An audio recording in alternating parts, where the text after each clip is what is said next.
Alright, y'all. It's your favorite redneck here.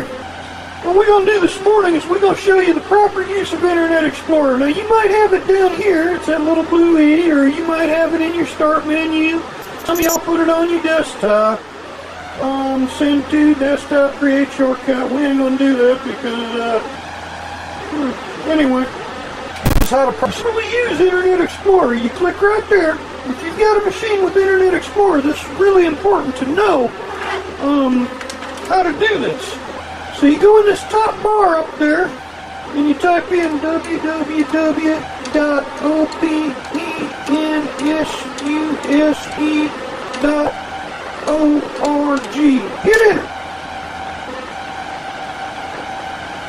Alright. And bear in mind, I'm on a server operating system. What is this? Probably don't want my license keys out there. I'm on that one right there. Can with the machine. But anyway, you click right here. And because I'm on a server operating system, I might get this blocked, I don't know. And you click download DVD and then you click save. And once that DVD is downloaded, you burn it. You burn the ISO image to a DVD.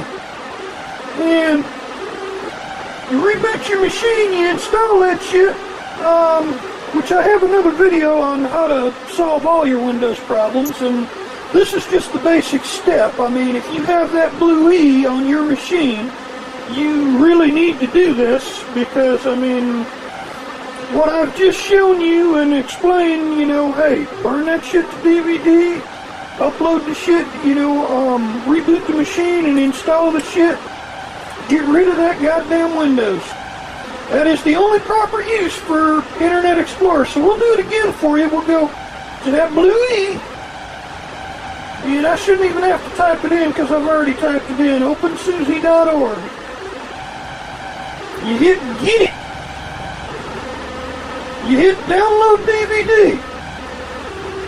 You hit save that shit. And once it's all the way down, you go on ahead and, oh, and by the way, there is, if you've got an older 32-bit PC, you click right there and change it to a 32-bit, but most PCs these days are 64-bit. Once you've got it downloaded, burn it to DVD, reboot the machine with that DVD in there, and install it, and I promise you, it will fix every one of your Windows problems just doing that right there. Alright. Well, I'll holler at y'all later. I hope I was helpful.